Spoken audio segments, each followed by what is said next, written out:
Ryan, FC7-2, Grasse 2. Qu'en penses-tu toi de cette rencontre?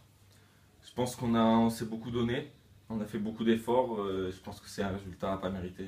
Je pense qu'on mérite de gagner. Même si ça a été compliqué, je pense qu'on avait les occasions et qu'on aurait dû garder le score de 2-1 et gagner ce match. Alors ma question va te paraître peut-être stupide, mais comment expliques-tu ce mal récurrent que le FC7 a de ne pas réussir à conserver un score jusqu'à la fin, comme à Tarbes par exemple il y a un mois de ça? Oui, c'est vrai, comme à Nice aussi. Je sais pas comment l'expliquer, hein. Peut-être qu'on fait bien en fin de match, je sais pas. Il faut se concentrer et défendre un peu plus dans la fin de match. Et pas croire qu'on a gagné à la 80e minute. Comme j'expliquais, comme j'ai discuté avec le président Berthier à la sortie des vestiaires, derrière, pour le moment, ça ne gagne toujours pas. Poulain a fait match nul à domicile, Marseille s'est incliné à l'extérieur. Mais il ne faut pas compter sur les adversaires quand même. Oui, c'est vrai. Il faudrait qu'on gagne à un moment donné, même si derrière ça fait des nuls et ça perd. Il faudrait que nous, on commence à gagner pour les mettre loin derrière. Mais bon, pour l'instant, ça nous réussit qu'ils perdent. Pour l'instant, on est bien, quoi. Enfin, on a de la chance plutôt. Dans le midi libre du jour, le coach disait qu'il avait senti une saine émulation cette semaine aux entraînements. C'est vrai. Vous avez beaucoup discuté dans le vestiaire. Ouais, on a beaucoup discuté. De quoi avez-vous discuté précisément? Que déjà, on n'était pas des fanfarons à être en bas du classement, qu'on ne méritait pas d'être en bas du classement, qu'on ne travaillait pas toute la semaine, 4 fois par semaine à l'entraînement comme des chiens pour être en bas du classement et qu'il fallait vraiment se réveiller parce que ça continue comme ça, on allait mal finir la saison comme la saison dernière et on n'a pas envie de ça. Pas trop démoralisé à la fin de cette rencontre tout de même? Si, bien sûr, on est démoralisé parce qu'on a mis beaucoup d'efforts, on a essayé de mettre tous les ingrédients possibles. Mais bon, c'est le football. Et pour terminer, Marseille la semaine prochaine, concurrent direct pour le maintien. Toulon qui vise la montée et Fréjus, également très grosse équipe. Comment tu vois l'avenir avec ces 3 prochaines rencontres? Ça va être 3 gros matchs et il va falloir se battre comme on a fait ce soir mais avec la victoire. Je sais que ça va être difficile à Marseille parce qu'ils sont dans la charrette avec nous et pour les 2 autres équipes, c'est des équipes de haut tableau et on va devoir les bousculer et gagner des points. C'est gagner là-bas. Opération commando la semaine prochaine. C'est ça. Merci à toi. Merci. Jean-Luc, on ne va pas y revenir. 2-2. Souvent le FC7 se fait reprendre en fin de match. Vous en pensez quoi? C'est une grosse frustration. Parce que bon, on sait qu'on a besoin de points. On avait demandé d'aller chercher haut et fort cette équipe de Grasse, rentrer fort dans les duels parce qu'on savait que c'était une équipe qui était provocatrice et qui mettait un peu de luminosité dans le match. Bon, on arrive tant bien que mal à contenir, avoir une ou deux situations dans le premier quart d'heure. Après, le jeu s'est équilibré. Après, en deuxième mi-temps, ça s'est emballé un petit peu. On pensait avoir fait le plus dur. Ouvrir le score, on se fait égaliser rapidement. À l'approche de la fin de match, on arrive à marquer ce deuxième but. On pensait que vraiment on allait pouvoir tenir et malheureusement, on n'a pas su contenir cette équipe qui est allée chercher l'égalisation jusqu'à la dernière minute. C'est ce qui est désolant. Parce que dans le match, on a eu la même mise en deuxième mi-temps. Ils auraient pu égaliser plus tôt. Ils ont frappé 2 fois sur la barre. Mais on a l'action de 3-1. Quand Thomas venait juste de rentrer, il loupe l'action de 3-1. Et malheureusement, on fait match nul. Donc c'est un peu frustrant parce que, comme on le sait, on a besoin de points pour sortir de cette zone, je dirais, cette zone un peu difficile mentalement pour les joueurs et nous. Mais on ne peut pas reprocher aux garçons de ne pas s'être battus. On peut juste reprocher de ne pas avoir pu conserver le résultat. Bon, il y a 5 minutes d'arrêt de jeu et ça fait 2 fois qu'on se fait rattraper à la 93 ou 94e minute. C'est ce qui est un peu rageant.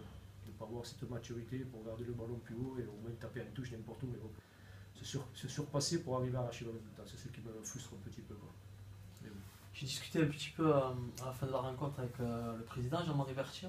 Il était assez dépité de cet énième résultat nul.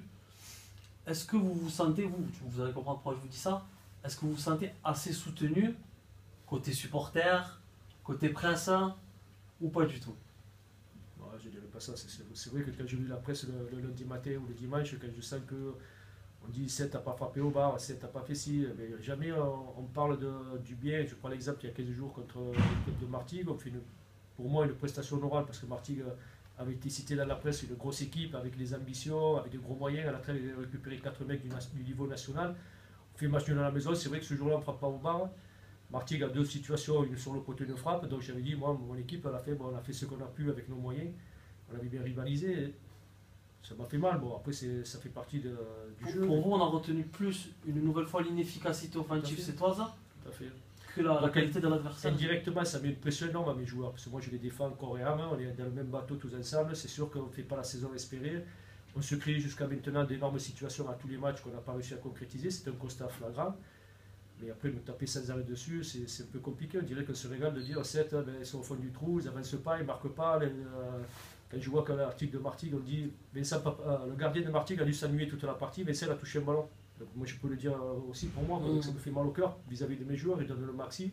Il y a des jours ça réussit, nous à ce moment, on n'est vraiment pas réussi. Je ne dirais pas qu'on a besoin d'être aidé, mais un peu soutenu, parce que c'est vrai que dans la difficulté, c'est compliqué de remotiver les garçons tous les lundis après le match, faire l'analyse, essayer de repartir de bon pied.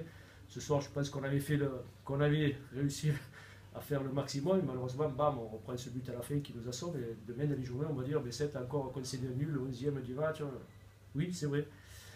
Donc ça va être compliqué, on le sait, jusqu'au bout, mais bon, on va faire avec ce qu'on a. Et malheureusement, l'amalgame qu'on avait un petit peu décelé en début de saison, je me souviens de ton premier entretien.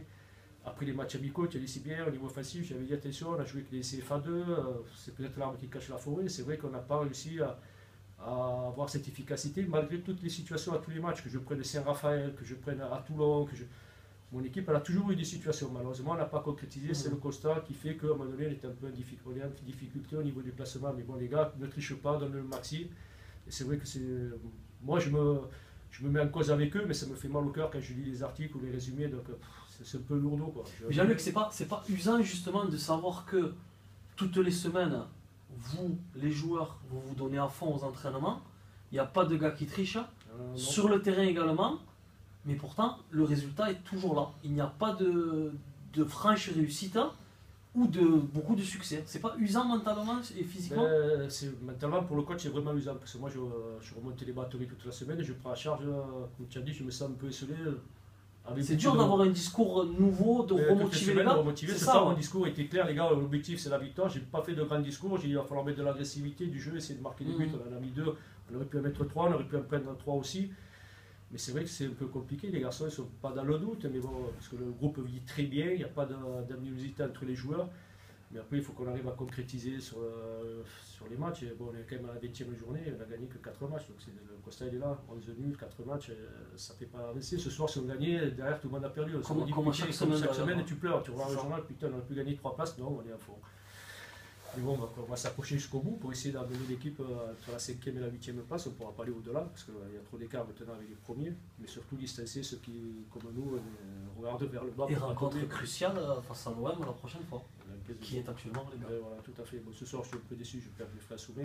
Bon, la semaine dernière, je perds Bâle qui va prendre 3 ou 4 matchs de suspension. Donc bon, l'effectif il est réduit, j'ai 20 joueurs à disposition. Mais je vais faire avec, batailler jusqu'au bout pour essayer de remonter le classement et éloigner la zone dangereuse pour ne pas subir comme les 2 dernières saisons jusqu'à la dernière journée pour assurer le métier. Il ne faut pas dire autre chose. Entre 5 et 8, si on est dans la 5 et 8 en fin de saison, on sera content de ce qu'on a pu faire. Mais c'est vrai que, comme tu as dit dès le début, moi par moment, je n'habite pas sur 7. J'entends beaucoup de réflexions, c'est vrai que c'est usant, mentalement ça m'affecte souvent parce que les garçons, même s'ils font que du football, font le maximum pour essayer de gagner les matchs. Ce soir, je ne dirais pas qu'on n'a pas eu de réussite, on a la balle de 3-1 et ça s'inverse à la fin, on se fait égaliser à la 94e.